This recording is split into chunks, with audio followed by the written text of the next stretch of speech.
So, yeah, didn't really expect this. You two get along all right? Not badly. Yeah. Well, we're just the old guys who know how to do everything. Because there was another conference on today. I thought you might have gone. Well, it was this, or yes, the Popular Conservative conference, but I thought maybe I won't spend the afternoon being lectured on popularity by people who've just lost their seats. So I thought I would come here instead. So you're saying that someone who maybe in Norfolk or somewhere thereabouts who lost a majority of around 30,000 doesn't really know about popularity? Interesting. Right, let's press on. Enjoyable though this banter would be. So how did you two start kind of conferring and kind of coming to a view that this was a challenge that needed to be addressed nationally, not just a party political matter?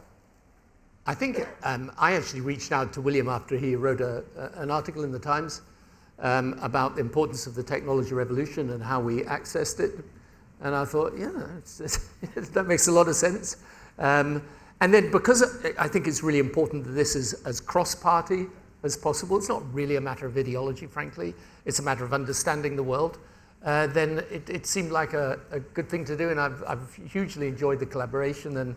And you know, it's a tribute to him, actually, that he's prepared to come along to this event, but to be part of the discussion. And you know, I think whatever happens, this is a project that's going to extend over many years, and so the more it is seen as something that stretches across party, the better.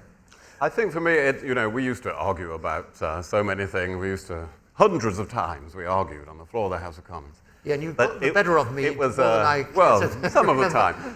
Except in 2001, where it kind of... Yes, a fat lot of good it did me, of course, when it came to the election. But actually, we were arguing about quite small things. When you see it in the context of what came in politics later, the arguments over Brexit and so on, and also quite small things in the context of how the world is changing now. And I think it can be quite difficult when you're in the thick of politics day to day to see just how rapidly things are about to change in the world. And that unless this country is at the forefront of that, the forefront of the opportunity and the safeguards that are necessary, well, then we're going to lose out very quickly. And all the things we used to argue about in the House of Commons will be almost irrelevant by comparison. So, I was writing about that and will keep writing about that, and that's what made us join a common cause, is it? And you call it a new national purpose? Well, it needs to be a new national purpose, and that's difficult for governments, because here is Sir Keir Starmer, the Prime Minister, and he's got his 5 missions. But one of them is to raise this country's growth rate to the fastest in the G7, which is an excellent mission to have. However, that will not work without this agenda on AI, science, innovation working.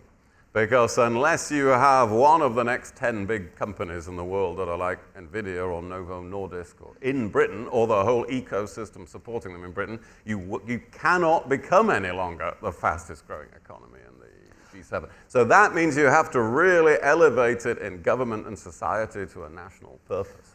Yeah, and how much of that is happening already? Because Rishi Sunak, when he was Prime Minister, hosted the AI seminar at Bletchley Park. Did you think, Tony, that was a good step along the way of building this? Yeah, no, absolutely. And I think Demis Hassabis was mentioning this morning that that was an important innovation.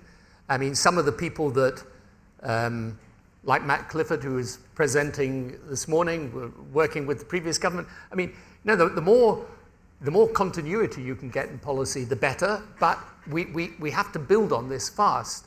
And I think what William's saying is absolutely right, that you've got to make this central. And it's the most difficult thing about this is you've almost got to learn a new language as political leaders, because you're used to talking about things that are, very much the traditional political debates you've had. And for example, in healthcare, you can have a debate about should we have more nurses or more doctors and so on and so forth. All of that, fine, but how you reimagine the healthcare system using technology is actually a much, much bigger question.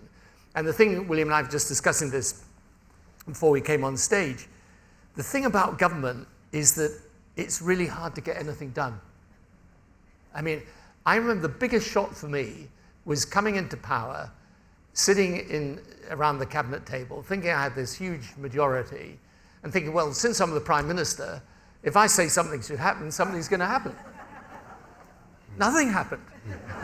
You would take a decision, it would just kind of disappear into the bureaucracy. You see, this is it. This is what we're relying on you to explain this to Keir, because he really needs to know that when he says, "Okay, AI is important, science is important," right? I'll leave you all to it. Then it will turn out there's been a Treasury business case review a month later, which is a process designed to prevent money being spent. And then it will turn out the interministerial meeting that was going to say never actually took place. And then it will turn out 3 different regulators were responsible for this area of policy. And they don't have any money to look at this for another 2 years. And then somebody comes back 2 months later and says, well, Prime Minister, no, this is ongoing work, which is the word the civil service use. It's always, this work is ongoing. That means we haven't got anywhere at all.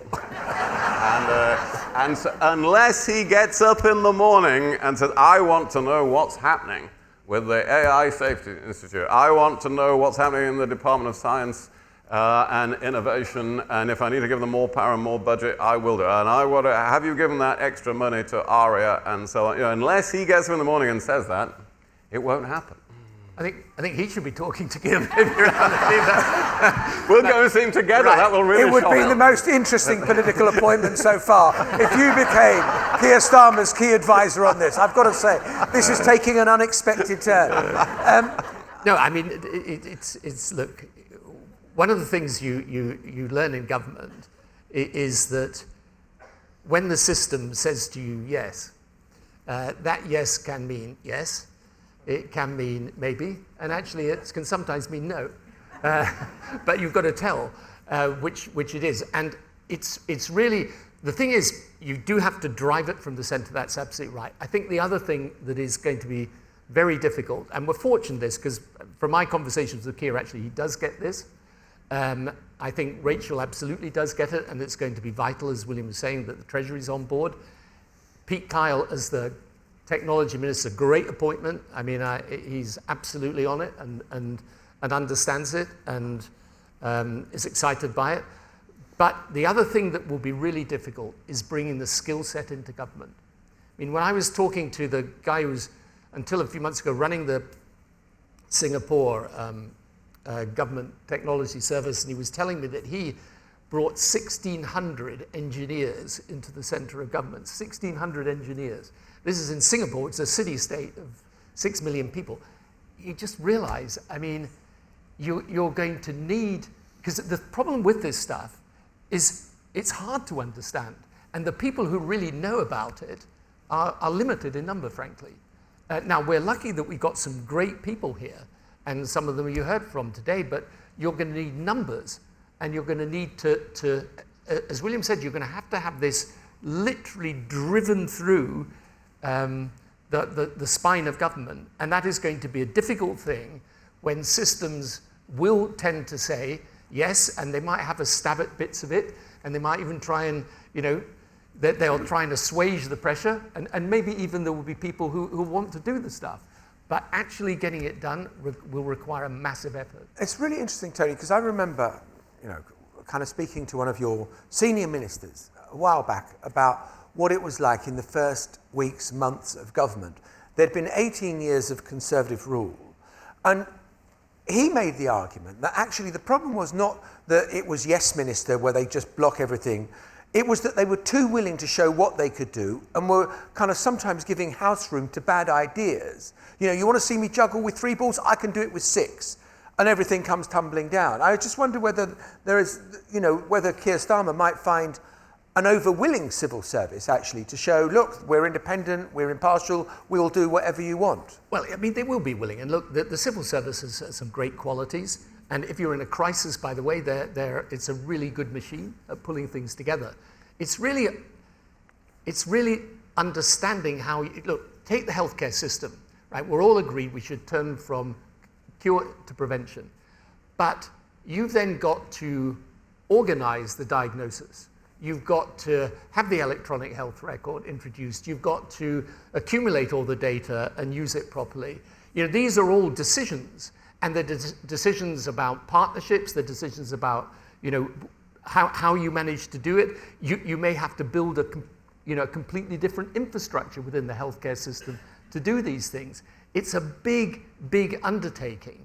And I always say this to the people the presidents I work with around the world. I mean, often, I'll say to them when they first come in, well, tell me, Mr. President, Mr. Prime Minister, what are your priorities? And they will say, list a whole lot of things. And I'll say, actually, those are ambitions. They're not actually policies. Turning the ambition into a policy, that is a very hard intellectual business. And that requires a deep study and people who really, really know what they're talking about. Okay, can I just add to that? There is this problem of driving this agenda in government, which is a central problem. But then we should respect the fact that it is politically difficult as well, because it's easy we can say you should do this and do that, but we don't really have to account for it, and we don't have to find the money. Some of the things we've advocated are you do have to spend some money. We've said you invest more in supercomputing in the UK on a sovereign basis. And some of the things are threatening. When we talk about AI to many people in government departments, they may be civil servants or in other walks of life, it is actually a bit threatening that is coming along. So it's difficult for those reasons to sell this as well. And I think we have to respect the fact that for any incoming government, they've got those problems, as well as how do you organize yourself. But Tony, you talk about the engineers employed in Singapore and how that is kind of transforming this city-state. Keir Starmer framed the economic debate so carefully and so cautiously in terms of we're not going to spend,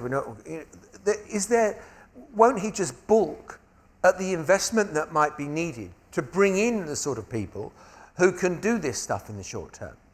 I don't think bringing the people in is a massive investment, really. I think that's something that can be done reasonably easily. That there is upfront investment. But one of the interesting things, by the way, about the two reports that we did, one done by Andrew Scott, who we heard from earlier today, on the economic modeling around health and wealth, because we've got a massive problem with working age sick. If you're actually taking people from sickness into health, you're going to have an economic benefit. He found doing that report, the Treasury actually cooperated with him in doing it. We actually worked with the Department of Work and Pensions and the people in that department when we produced the report around the savings on time and the automation of processes. So I don't think you've got a system that's, it's not completely opposed to it, but it's going to require enormous focus to get it done. Both of you have been out of frontline politics for some years now. I mean, I presume, William, you weren't tempted to come back as Foreign Secretary when David Cameron... Not in my current lifetime am I coming back. No. Just to be clear. And I know you both travel extensively. I just wonder what you're seeing around the world, of what the rest of the world is doing, that we need to learn from, where you think we are in the... I mean, a league table is a sort of reductive way of putting it, but I just wonder, how you think we're doing. Well, we're in there. We're still in there with a chance, and other governments are really onto this. Tony just mentioned Singapore, which is a good example.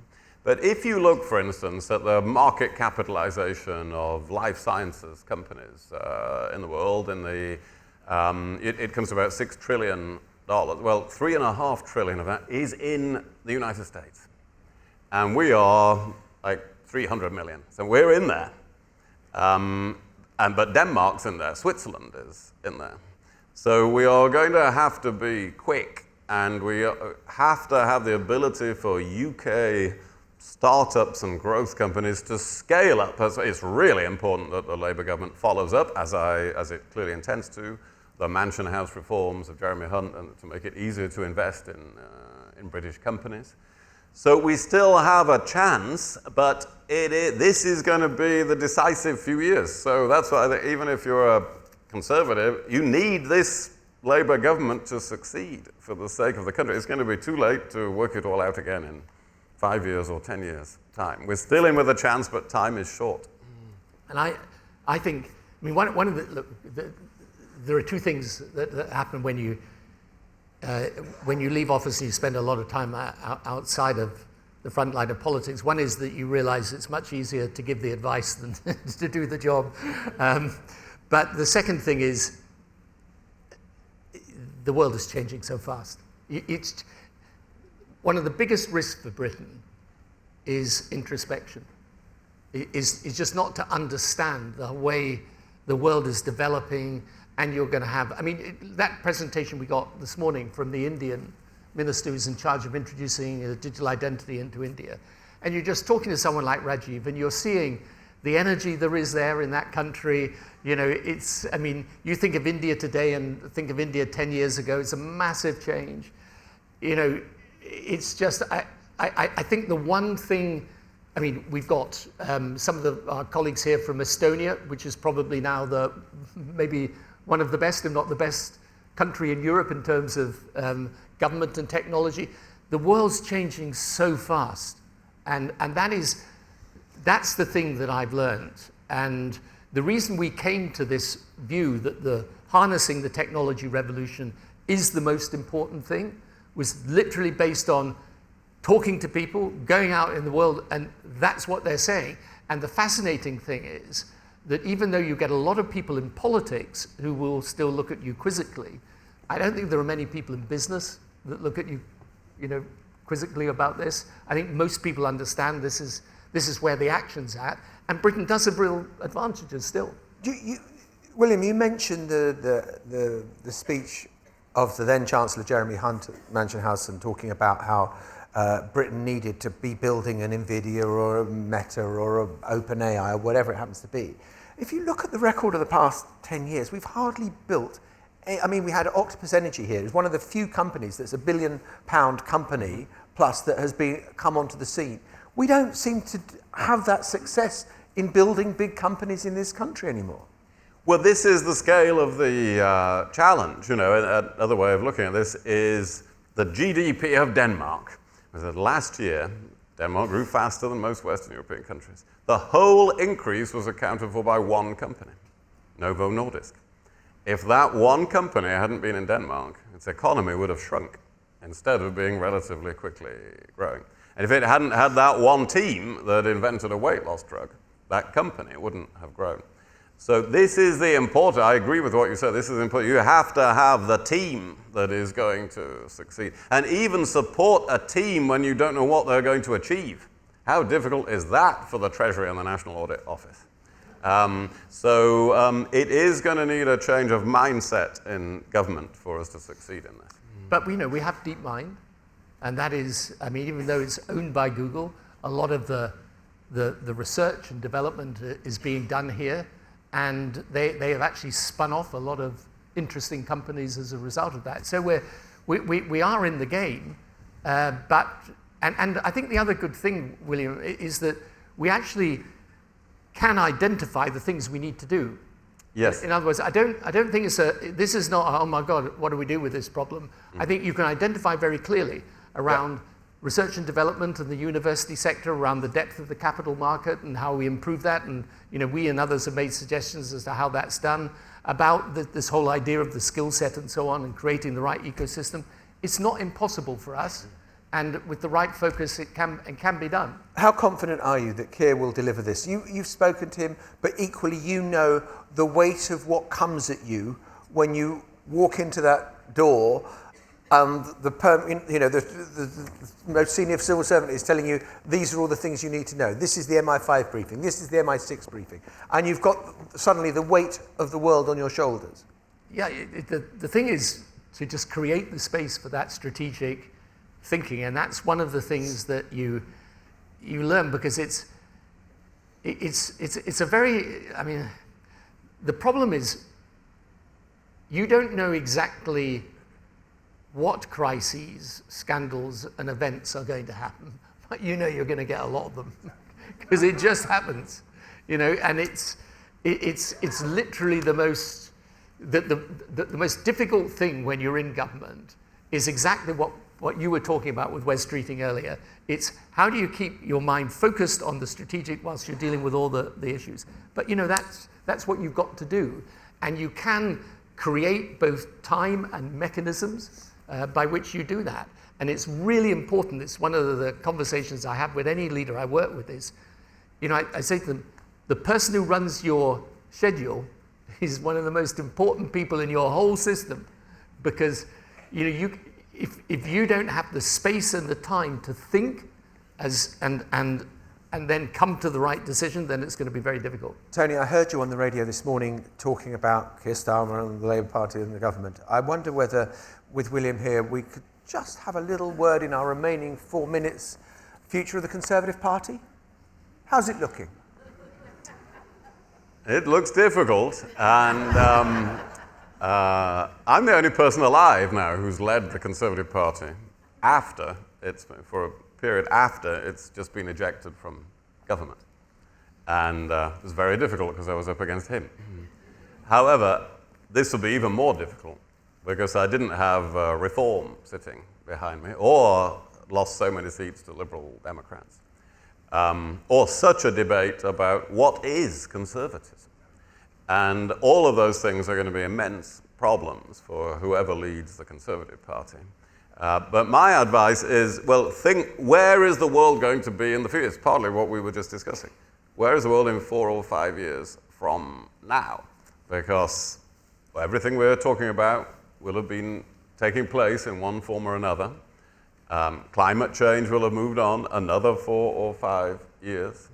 More of the world's problems will have needed global or international solutions rather than nationalistic solutions.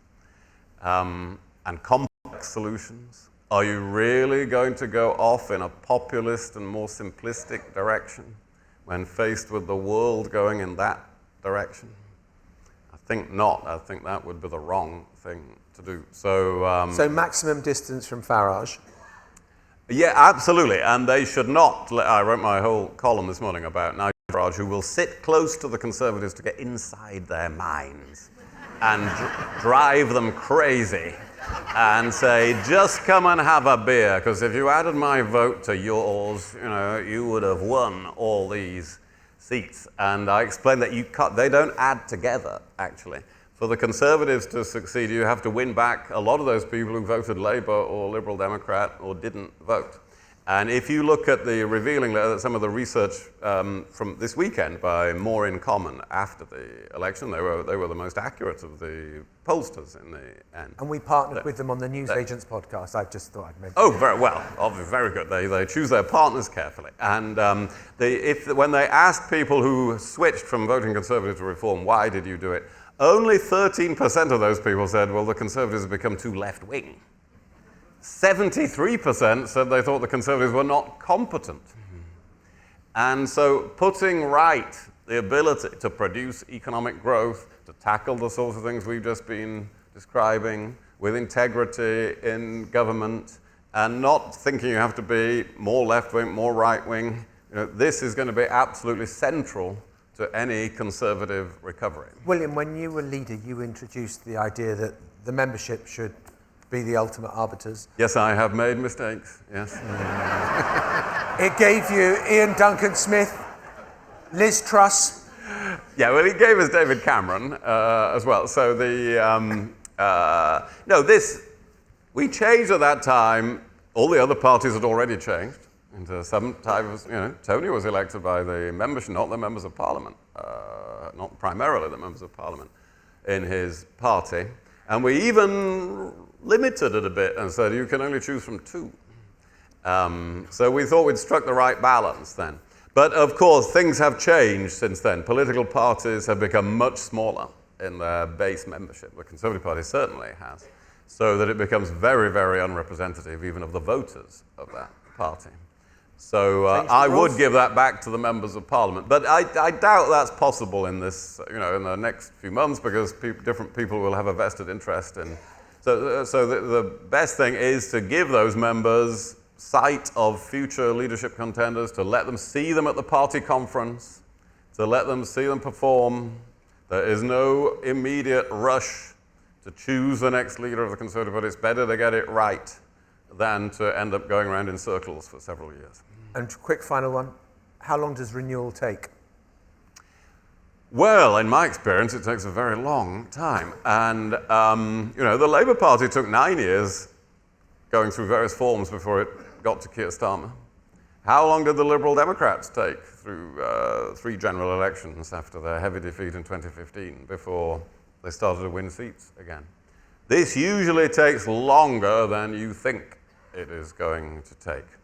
And as the great John Howard, Prime Minister of Australia, said to me on my first week up against him, he said, you'll find the first year in opposition very difficult until you come to all the other years. William Hague, Tony Blair, both of you, thank you very much.